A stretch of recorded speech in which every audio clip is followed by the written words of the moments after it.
Today's lesson is going to be on fasteners. There's basically two ways to hold wood together, chemically and mechanically. Chemically is with glues and adhesives, and mechanically is with nails and screws. So obviously today we're going to be talking about mechanical fasteners that are nails. This is my little prop here. It's a gigantic spike. We would never use obviously something like this in cabinet making, but it was a great way to start the video. The first thing we're going to talk about is hand nails. Nails we would put in with a hammer. And there are many different kinds of nails out there, but we want to take a look at a few that you'd probably run into the most. And I have a little assortment here to show you that I would like you to get familiar with. These are all, the first three are basically all the same size nail, they're just different types of nails. The first one here, let me see if I can get this in the camera shot here. The first one I'm looking at is right here. This is a common nail. Common nails are used in construction, used for holding things like house framing and large things like that. They're not at all designed to be hidden. They don't look real pretty. They have a very large head, as you can see, and a very thick shank to them. So they're there basically for strength. The large head keeps the wood from slipping off the top, and the shank is large for strength. Again, used a lot in framing. The next one is very similar. This is a box nail. Box nails are a lot like a common nail, except they have a thinner shank by a little bit, and they still have a large head, but the head thickness is thinner. These are also used in construction of houses and homes and the like, and you see them used a lot on siding, like wooden siding, where they need to have a large head to keep the siding from slipping off, but they don't need something as heavy as a common nail. Used on thinner lumber often for so less likely to split because the shank of the nail is thinner.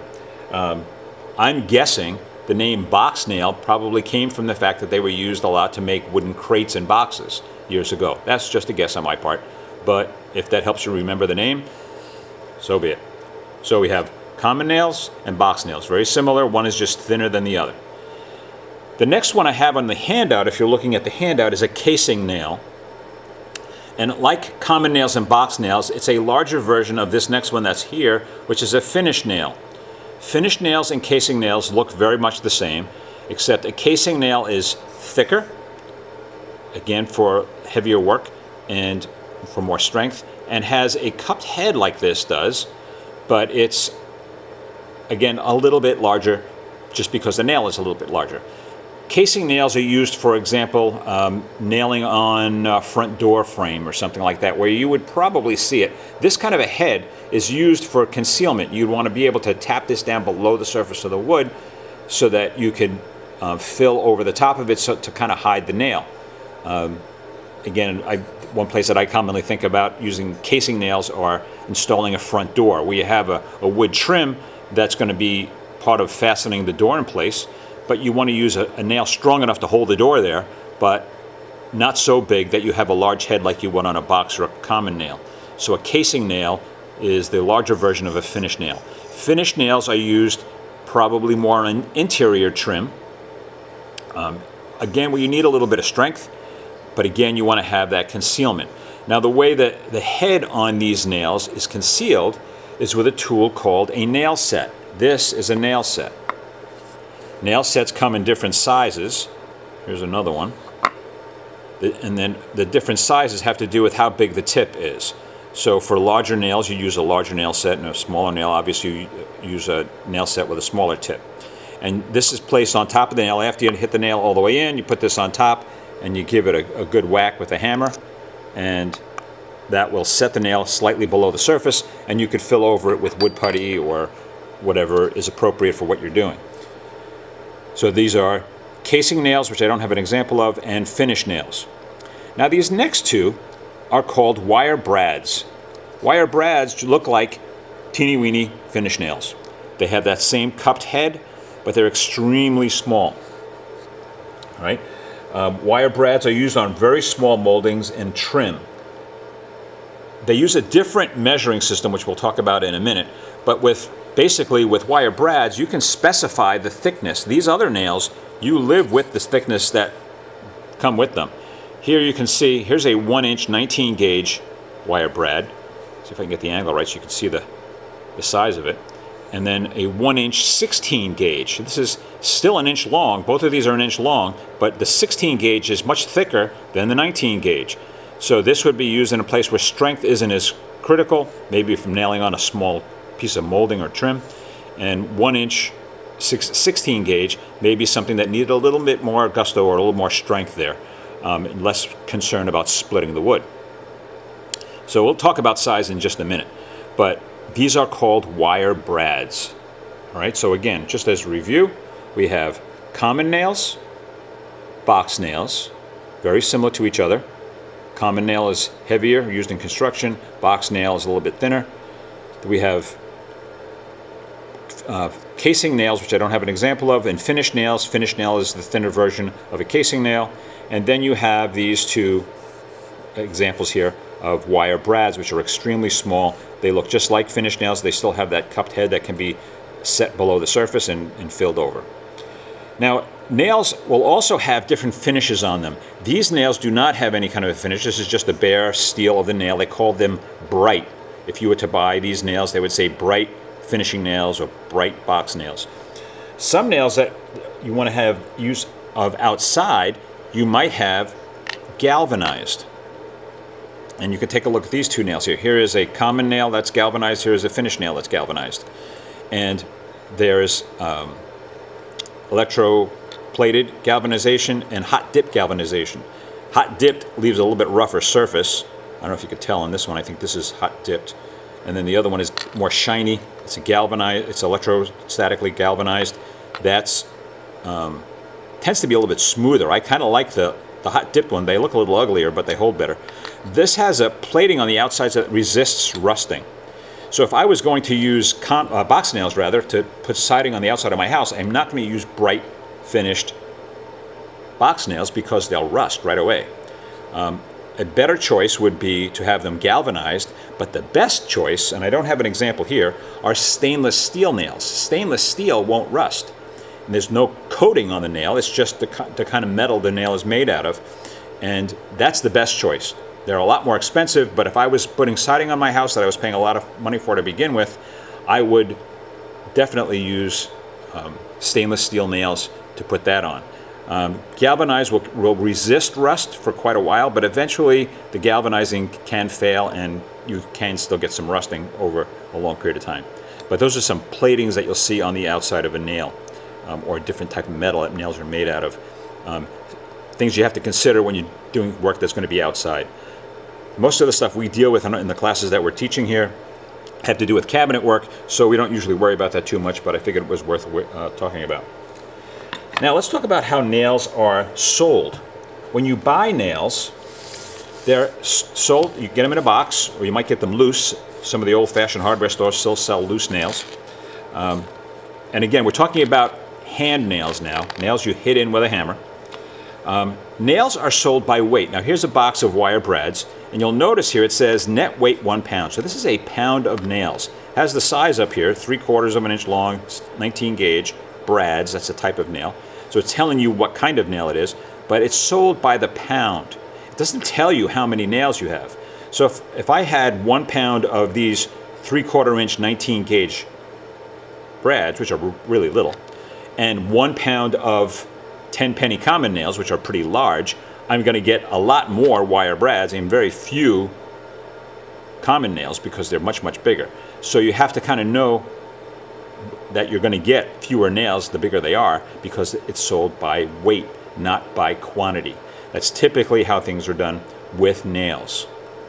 Now there are exceptions to this, of course, but generally speaking, nails are sold by weight. And if you're a student of mine, that might be a test question. All right? So nails are sold by weight. Screws, on the other hand, we'll talk about later. On a box of screws, it'll tell you how many screws. It's not going to tell you a weight. So nails are sold by weight. Screws are sold by quantity. Okay.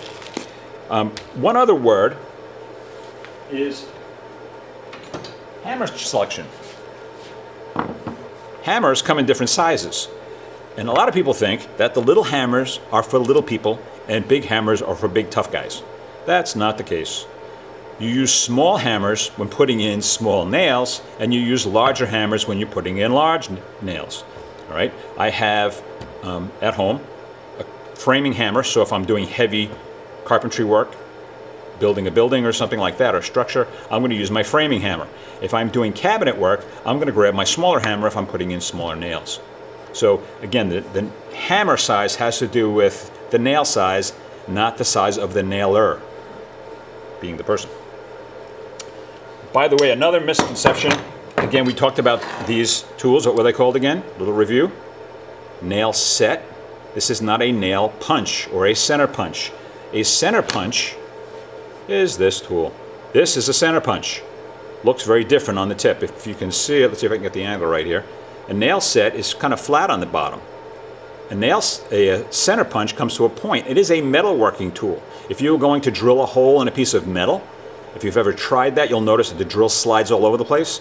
Well, this tool, the center punch, is designed to put onto the metal, hit it with a hammer, and it makes a little dimple, so when you go to drill the hole in the metal, the drill bit doesn't dance all over the place.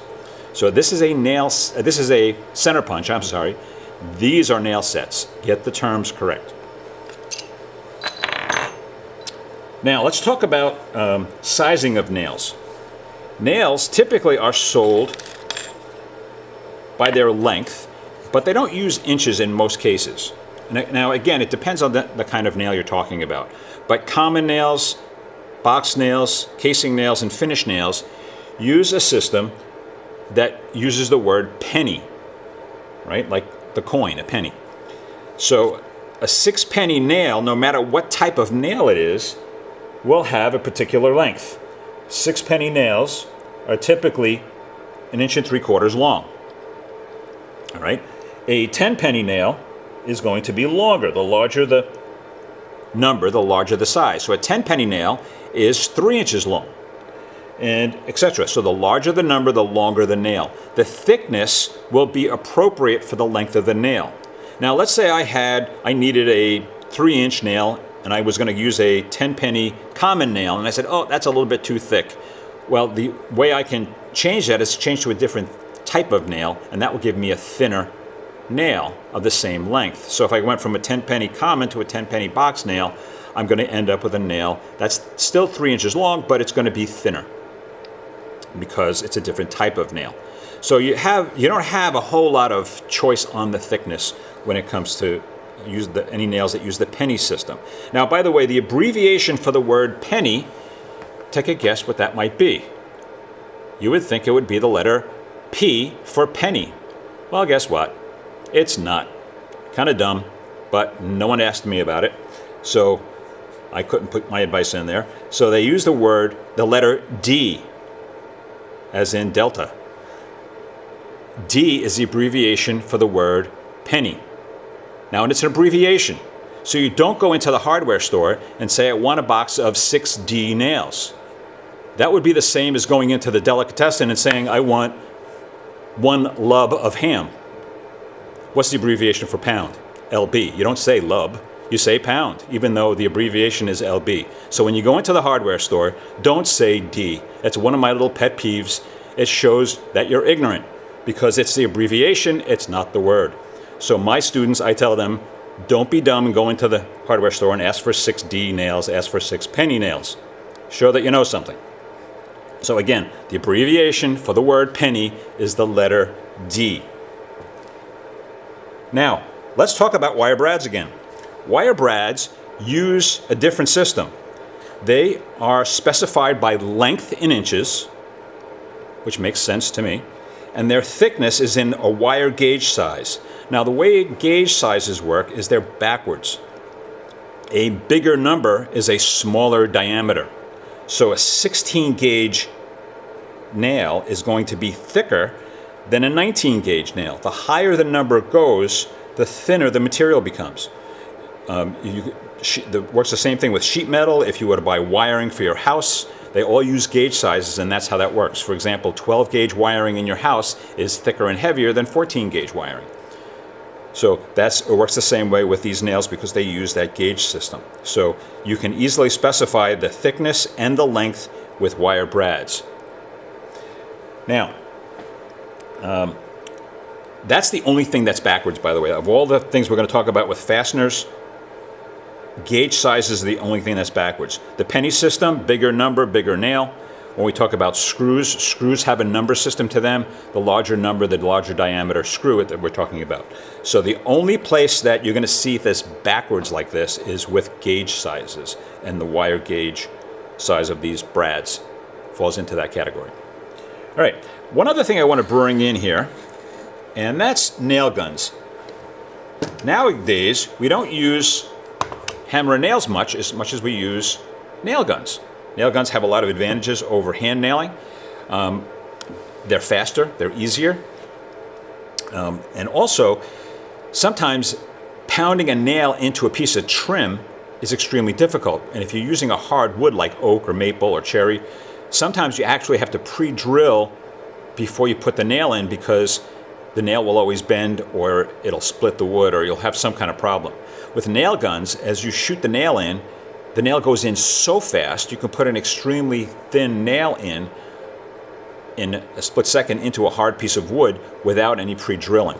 So nail guns have been extremely popular lately. Of course, they have nails that you have to buy. The nails that go into a nail gun are not the loose hand nails that we've been talking about all along. Right? Nail guns have nails that are glued together in a strip, usually. Now this is a little brad nailer. And usually on the nail gun, it will tell you the size range of nails that it will take and the gauge size. This takes 18 gauge nails, the brad nailer does. And the nail, if you take a look at it, it's got a little T-shaped head, and all the nails are glued one next to the other. And you would open up the, wrong side, no, that's the right side, wrong button. Open up the back of the nail gun, and then you would stick the nail in there. So in this case, this would go here, and then close up, and then I plug this into my air hose, and I'm ready to go. All right. You got to be careful with these. This is a brad gun. These are wire brads, similar to these wire brads. Okay. I'm out of the picture here. Here are little wire brads that are hand nails. These are wire brads that go with my gun. And they are sold, like I said, by size. Now here, these are nails, and they're going to tell you how many nails are in the box, because they know exactly, because they're all glued together and so many per strip. So it's easy to figure out how many nails are in here. So this one has 5,000 brads in this box. But notice it's 18 gauge. Whoops, where did I go? 18 gauge. All right, that's the gauge size. Be careful, because they also make 16 gauge nails. That goes for a finish gun. Now, I don't have a finish gun here to show you, but finish nail guns use a thicker nail. They look the same. They look really, really similar. It's just that they're thicker. I made that mistake once. I was on a job. I ran out of nails, went up to Home Depot to pick up some nails, and didn't pay attention. Got back to the job and went to go put them in my nail gun, and realized I had the wrong gauge. So I had to go back to Home Depot and exchange the nails. I was not a happy guy. But it was because I wasn't paying attention to the gauge size. So make sure you pay attention to the gauge size. Brad nailers take 18 gauge. Finish guns, which take a longer and heavier nail, look the same. It's just a slightly bigger gun. Take the 16 gauge nails. Again, they come in a box just like this, or similar to this, with strips of nails in them. Now there's another kind of nail gun too that's kind of cool. Might as well talk about it real quick. This is called a pin nailer. This looks similar to the brad gun that we just had, but it puts in pins, which is even smaller than brads. They're so small that you could never hand nail them. In fact, here's what they look like. Let me pull one into view here. This is a strip of pins. They are headless. There is no head on them. So let's see if I can get it in the camera here. So you can see that there is no, oops, it's coming apart on me. Can you get this in the camera here? Let's see. There is no head on this nail. All right, it's just a straight pin. And they come in different sizes. This is what they look like. This is a package of 1-inch pins. The gauge, again, they use the gauge size, but pins are 23 gauge. Remember, the higher the number, the thinner it is. So we had 16 and 18 gauge. So this is 23 gauge. Think about how thin that is. This is great for putting on really small moldings onto a piece of furniture where there's no way you can actually hammer a nail in. But if you had a little cove or crown moldings of something small that wasn't extremely heavy, you can pin nail it up. Now, whenever I use pin nails, I always use glue because there is no head on the nail, so it obviously could slip right off and not hold very well. But it's basically a permanent clamp. These are so small that when you put them in, the hole is so small you really often don't have to fill the hole because it's just this little teeny pinhole. Now, the nail does have a point on one end. You'll notice that the nails have a set of arrows on them, and if you looked really, really close, I don't think the camera could show it close enough, but the bottom end does come to like a little chisel point, and the top is cut straight across. So that's the bottom. So when you put it in the nail gun, you have to put it in the right way. The safety on this is different as well. Now, this wasn't meant to be a lesson on nail guns, but I might as well show it to you. On most nail guns, you'll see that there is a plunger in the front that has to get pressed down before the trigger will work. So this is not hooked to the air right now, but if it was, if I push this down and pull the trigger, it would shoot out a nail. I wouldn't do it with my finger there, of course, but you know, it's something you push against a piece of wood. But because pin nails are used for very delicate applications where you're not going to want to push and possibly make a dent on the wood, it's got a different setup for a safety. It's got a double trigger.